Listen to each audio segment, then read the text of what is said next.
গ্রেপ্তারির আগে 55 দিন সন্দেশখালী চত্বরে ছিলেন শেখ শাহজাহান।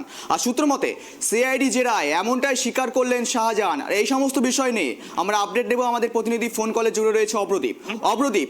সন্দেশখালীতে গ্রেপ্তারের আগে ইতিমধ্যে 55 দিন ধরে তিনি কিন্তু সন্দেশখালীতে ছিলেন, নিজে তিনি স্বীকারোক্তি জানিয়েছেন। কি জানা যাচ্ছে এই বিষয়ে? দেখুন, গ্রেপ্তারির আগে 55 দিন ধরে সন্দেশখালী চত্বরে ছিলেন শেখ শাহজাহান। তেমনটাই কিন্তু সিআইডি জেরায় স্বীকার করেছেন শেখ শাহজাহান, তেমনটাই কিন্তু সূত্র মতো জানা যাচ্ছে। ইডি সিআরপিএফ এর উপর হামলা হেনস্থার মাধ্যমের পর বাড়ির সামনে অনুগামীদের নিয়ে বৈঠক করেছিলেন তিনি, তেমনটা কিন্তু জানা যাচ্ছে। তিনি জেরায় স্বীকার করেছেন এবং কি বলতে হবে তার অনুগামীদের তিনি নিজেও শিখিয়ে দিয়েছিলেন। এবং মারধরের ঘটনার পর 5ই জানুয়ারির ঘটনার পর সন্দেশখালী 1 এবং 2 নম্বর যে এলাকা রয়েছে তার যে বিভিন্ন দিকগুলি রয়েছে সেই দিকে তার বিভিন্ন যে অনুগামীরা রয়েছে তাদের বাড়িতেই তিনি জায়গা পাল্টে ব্যবসা শুরু করেন এবং পরিবারের অন্য সদস্যদের নিজের বিবাহিত বড় বোনের বাড়িতে পাঠিয়ে দেন তিনি।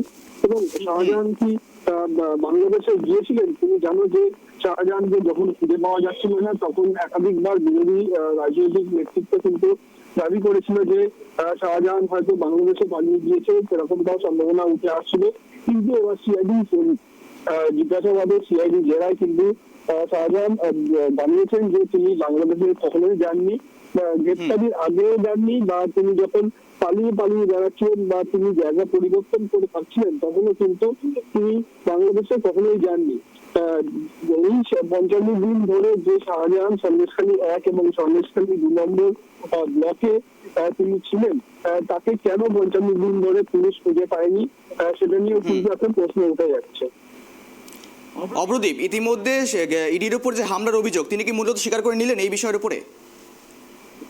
দেখো, এই বিষয়ে যখন প্রশ্ন করা হয় তাকে গতকাল, তুমি জানো গতকাল এই বিষয়ে একাধিকবার তাকে জিজ্ঞাসাবাদ করা হয়েছে, কিন্তু সেই সময় তিনি কিন্তু নিশ্চিত ছিলেন। তিনি হামলা করেছিলেন কিনা সেটা জানা যাচ্ছে না, সেই বিষয়ে তিনি কিন্তু কোন রকম ভাবে মুখ খুলছেন না। কিন্তু যেহেতু তিনি স্বীকার করেছেন যে তিনি হামলার ঘটনার পর তার অনুগামীদের সঙ্গে বৈঠক করেছিলেন, তাদের কি বলতে হবে শিখিয়ে দিয়েছিলেন, সেই বিষয়টা কিন্তু তিনি স্বীকার করেছেন।